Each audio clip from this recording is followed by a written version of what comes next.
We had been looking at pressure monitors for a couple years. We've heard people talk about pressure monitors, what they could do, but really we weren't for sure what it was going to show.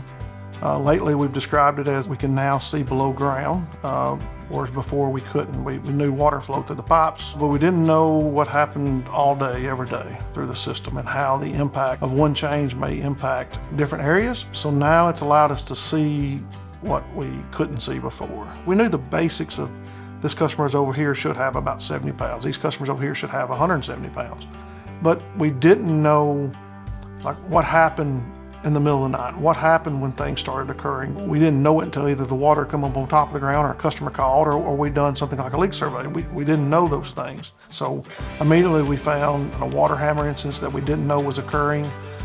We found that our system during peak times was really dropping pressure more than what we realized. When you think about pressure on the street, when you say a mile up the road, the pressure is 30 pounds difference, and then you have to figure out why, and when it's because of elevation or things like that. We now had data. Now just more understanding the system and being able to provide that data to our engineers and water model people to really fine tune how we should be operating, which has improved our pump efficiency, tank levels and things like that. And adding the pressure monitors at various sites was just a great way for us to get more information about the health of our system and be able to get information on potential issues quicker than we could before. When we were getting together and working with signals, they were great for me because it was the first time dealing with making connectivity in this way. And they had somebody that was familiar with GIS on their side and was able to walk me through how to set things up, how to get things running, been able to talk with them numerous times whenever I have an issue. It's been nice to have somebody that I can talk to back and forth and bounce ideas off of and be able to figure out what problems are going on.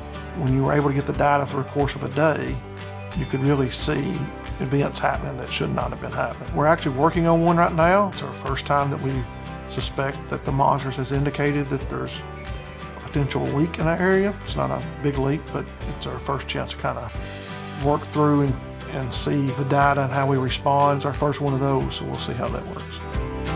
As you look at the trending data, whether it's daily or weekly or whatever, you build that confidence in your system for one, and then when somebody calls, whether engineer or the director of development calls, says, what's our pressure in this area? Once you've looked at it and you over and time again, you can just answer that just off the top of your head. There's no guessing. There's none of that, let me get back to you. It's there. The value is it lets you know how it's operating. We thought we knew what was happening. We knew that there's pressure in the pipes. We knew that people were getting water, but we didn't know there are things that are happening that we were unaware of.